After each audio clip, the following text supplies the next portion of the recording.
Seguimos com você porque tem novas informações agora e a gente vai voltar a falar da polêmica do início desta semana sobre o pedido de impeachment do governador Carlos Moisés e também da vice-governadora Daniela Rainer. Sim, voltamos a falar de impeachment. Olha só, os defensores públicos do Estado se posicionaram e disseram que não apoiam este pedido, muito embora o documento tenha sido protocolado por um defensor público na Assembleia Legislativa. A Defensoria Pública Geral do Estado informa que não tem nada a ver, nenhuma ligação com esse pedido de impeachment. Carlos Moisés já foi notificado pela Assembleia Legislativa e os detalhes você confere agora na reportagem. Se 2019 terminou com festa para o governador Carlos Moisés por conta da inauguração da Ponte Hercílio Luz, já 2020... Primeiro, os questionamentos sobre o salário do governador, que em dezembro chegou aos R$ 83 mil devido ao 13º das funções que ele agrega. De férias desde o dia 6 de janeiro e com a vice-governadora Daniela Rainer à frente do governo do estado, vem um pedido de impeachment. O governador, a vice-governadora e o secretário de administração, Jorge Eduardo Tasca, são acusados pelo suposto crime de responsabilidade e improbidade administrativa. A alegação é de que o governador teria concedido aumento de salários aos procuradores do Estado de forma sigilosa, numa suposta tentativa de impedir que os órgãos de controle pudessem fiscalizar. O pedido é do defensor público Ralph Guimarães Zimmer Júnior, que era presidente da Associação dos Defensores Públicos do Estado, mas pediu exoneração do cargo tempos antes de protocolar o documento na Assembleia Legislativa. Com o aumento, o salário, que era em média R$ 30 mil, passou para R$ 35 mil e equiparou ao salário dos procuradores da Lesc. São quase 7 milhões a mais no orçamento anual do Estado. O governo do estado explica que o aumento foi concedido por uma decisão da Justiça e que o governador não teria como interferir nesse processo. O documento foi protocolado pela Assembleia Legislativa e segue para a Procuradoria da Casa e deve começar a tramitar aqui a partir de fevereiro, quando os deputados voltam do recesso. O presidente da Casa, deputado Júlio Garcia, encaminhou ao governador a notificação sobre o processo. E agora, Carlos Moisés tem 15 dias para se manifestar. Também será criada uma comissão especial na Lesc para analisar o pedido. Mas o presidente ainda afirma que, num regime democrático, o impeachment é o último recurso e que não pode ser banalizado. Ele diz ainda que não acredita na concretização dos fatos. A Associação dos Defensores Públicos do Estado disse que a entidade foi contra a decisão do defensor público Ralph Guimarães Zimmer Júnior e que o pedido de impeachment não representa a classe. Já a Defensoria Pública do Estado se manifestou hoje à tarde e também confirmou que a atitude do defensor não reflete o posicionamento da entidade.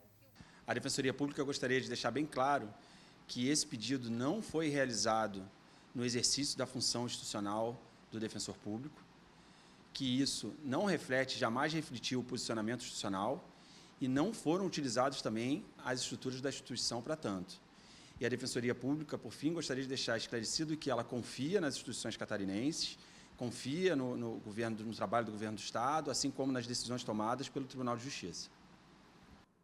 Nós conversamos com a assessoria do governo do Estado, que confirma a notificação e explica que tanto o governador Carlos Moisés quanto a vice-governadora Daniela Rainer e o secretário de administração vão se manifestar dentro do prazo exigido pela Assembleia Legislativa, que é de 15 dias. Bom, depois disso, uma comissão será montada na Lesc com 9 membros, que também vai analisar o processo. Vai ter mais 15 dias para colocar em votação no plenário a abertura do processo de impeachment.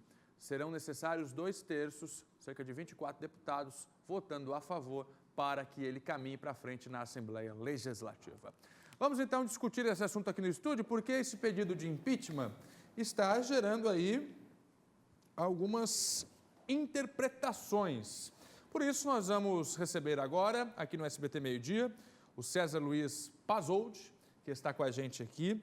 Ele é advogado, também cientista político, e também estamos recebendo o Rogério Duarte, que é também advogado e professor de Direito Constitucional. A gente quer entender o seguinte, no cenário político e também o que diz a Constituição. Atende os critérios jurídicos para caminhar na Assembleia Legislativa? É legal este pedido de impeachment? E no cenário político, como ele foi recebido. Por isso, eu vou começar conversando com o Rogério Duarte, advogado professor de Direito Constitucional, e a pergunta é: o pedido, ele é legal? Já passou pela Procuradoria da Lesc, o que indica que sim, ele atende os critérios. É isso? Bom dia. Bem, boa tarde a todos, professor Pazzo, os telespectadores. O pedido, ele tem uma base na Lei 1079, então qualquer cidadão pode pedir o impeachment do governador, a própria lei estabelece isso. Então o pedido em si, ele não carece de nenhuma ilegalidade, é uma atribuição que qualquer cidadão, formado ou não em direito... Qualquer alegação poderia ter sido feita? Dentro das alegações que são elencadas pela Lei 1079. Aí, claro, o cidadão, munido das informações que tem, vai tentar adaptar essas informações ao que diz a lei. O que me parece no presente caso é que, independente da discussão se o ato do governador está correto ou não, que é uma outra discussão, o Supremo Tribunal Federal já firmou entendimentos de que, para o impeachment, o ato tem que ter natureza criminal. E não me parece, neste caso, que haja, no ato discutido, no pedido protocolado junto à Assembleia, uma natureza criminal. Portanto, para mim, carece o pedido de um fundamento capaz de possibilitar a análise deste impeachment. Muito bem. O documento alega que o governador teria cometido crime de responsabilidade ao conceder aumento aos procuradores do Estado, inclusive deixando esse processo no sigilo, e que o governador não teria esta autonomia. Já o governador rebateu, como a gente viu na reportagem, dizendo que este reajuste foi feito através de uma decisão judicial, transitada em julgado, quando estoura todas as instâncias, e o aumento teria que ser repassado, o governador não poderia se manifestar nem intervir. Deixa eu perguntar aqui para o nosso cientista político, César Pazzold. Como o senhor analisa esse pedido de impeachment? Tem fundamento ou não na sua visão? Boa tarde. Boa tarde, professor Rogério, prazer imenso estar aqui, boa tarde a todos. Eu estou aqui compartilhando da opinião do professor Rogério, não é? Uma das alegações é de que em 2010 teria sido declarada a inconstitucionalidade do artigo 196 pelo Tribunal de Justiça. Esse é um dos pontos da alegação que me chamou a atenção.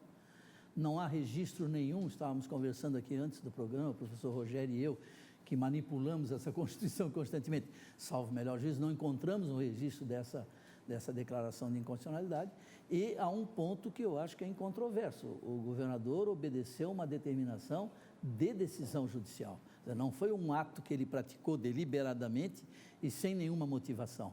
Portanto, a caracterização do crime suficiente para o impeachment está, a meu juízo, um pouco distante, respeitando a petição do Professor defensor Rogério, público. na sua opinião, também não houve esse crime de responsabilidade? Essa decisão tomada, esse reajuste repassado aos procuradores não configura crime na sua visão? Não configura crime de responsabilidade para fins de pedido de impeachment. Que possa haver algum vício na extensão do reajuste aos demais procuradores é uma outra discussão. A discussão, quando nós tratamos de impeachment, o professor Pazzo colocou muito bem, é uma discussão que deve estar centrada, primeiro, nos parâmetros constitucionais e dentro da previsão da Lei 1079, que é a lei que regula o procedimento. E, na minha visão, analisando os fundamentos expostos na petição, isso não se configura. Então, diante do caso e da repercussão que está tendo, me parece que o pedido formulado pelo cidadão não encontra respaldo constitucional e legal. Essa é uma decisão que a Assembleia vai ter que tomar, se de fato esse pedido ele está embasado juridicamente ou não.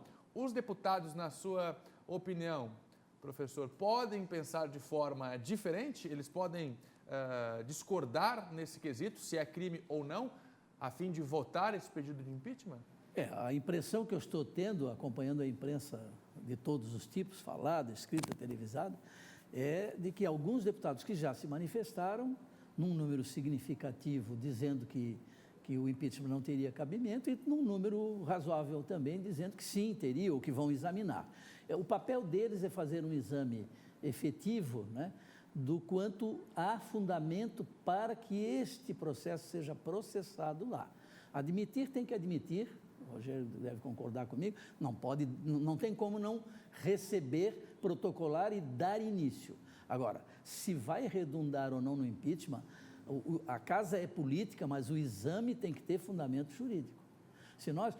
Mas uma decisão política, neste momento, poderia afastar o governador, mesmo a justiça ou enfim, os especialistas jurídicos decretando que não houve crime? Uma Bom, decisão se política a Assembleia poderia afastar o Legislativa, governador? por maioria, resolver afastar temporariamente o governador decisão e é a unânime. vice, porque ela também está no polo passivo, não é? O governo será exercido temporariamente pelo presidente da Assembleia Legislativa e, na ausência ou impedimento dele, pelo presidente do Tribunal de Justiça. Mas isso não significa necessariamente que se está dizendo que haverá impeachment, né? Se ela decidir isso, pode ocorrer, por hipótese, o que eu acabo de descrever. Agora, o processo vai ter que ter fundamentação técnica. Eu volto a dizer, num ambiente que é político. Isso a gente tem que reconhecer e que, portanto, vai levar em consideração realidades regionais, conjuminância entre os partidos políticos, né? Os dois prováveis, segundo a imprensa, os dois, aliás, prováveis futuros líderes do governador Carlos, ambos já se manifestaram dizendo que não vem procedência no pedido. Mas isso vai ter que ser apreciado lá, Fernando, não tem como não. Ok. Inclusive, em conversa com o SBT Meio Dia, o próprio presidente da Assembleia Legislativa, Júlio Garcia, colocou que esse pedido de impeachment não deve prosperar. Júlio Garcia ressaltou que o governador Carlos Moisés foi eleito com mais de 70% dos votos da população, fazendo agora um ano de governo e que isso não deve prosperar na Assembleia Legislativa. Aliás, Fernando, desculpe, mas a legitimidade do governador, a legitimidade, além da legalidade que a eleição lhe proporcionou, esse 70% caracteriza o que a gente, em ciência política, chama de legitimidade absoluta. Ele é um governador legítimo e legal, né? Está legal e está legítimo. Isso também, do ponto de vista de visão política da situação, tem que pesar.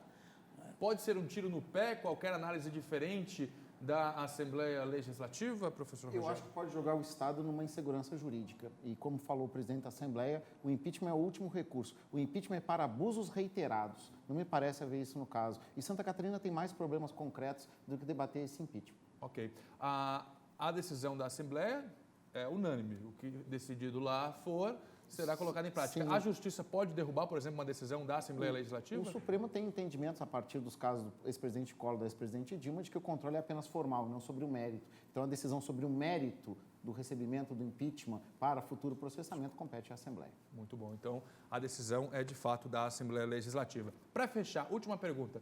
O governador corre risco de ser afastado, professor? Na minha perspectiva, atualmente, à luz das informações que eu tenho, eu acho o risco muito pequeno, a não ser que o julgamento venha a ser totalmente político e desconsidere a controvérsia jurídica que há, e há argumentação jurídica fortíssima para não caracterizar o impeachment. A não ser que o julgamento seja totalmente político. Essa frase é minha, eu assumo a responsabilidade como cientista, né? Importante essa frase, mas ele justamente porque o governador teria que ter fundamento jurídico, Fernando. Sim, isso também é que é teria que ter julgamento. Tem que ter, não é também fundamento não. Tem jurídico, que ter fundamento mas jurídico. a frase do professor César Luiz Pausudi é importante, a não ser que seja um julgamento político no plenário da Assembleia Legislativa. E isso é um risco porque o governador, de fato, enfrentou algumas dificuldades no ano passado dentro da Assembleia Legislativa e foi o azarão nas eleições. O governador, para fechar então a pergunta, eu repito ao senhor, corre risco de ser afastado? Como bem falou o professor Paz, o julgamento é político, depende das articulações políticas que forem feitas. Agora, é importante que toda essa análise, como bem falou o professor também, tenha um fundamento jurídico, o que, no meu ponto de vista, carece. Então, se nós pegarmos esse aspecto, o governador está respaldado de que o seu ato não configura um crime de responsabilidade. Fato que o governador vai ter que mexer as peças dele neste momento. Exatamente. Muito obrigado, professor Rogério Duarte, que aqui esteve conversando com a gente. Também o advogado, cientista político, sempre gentil com a gente, César Luiz Pausudi. Obrigado. Obrigado. Tudo de bom. Sempre bom vê-los.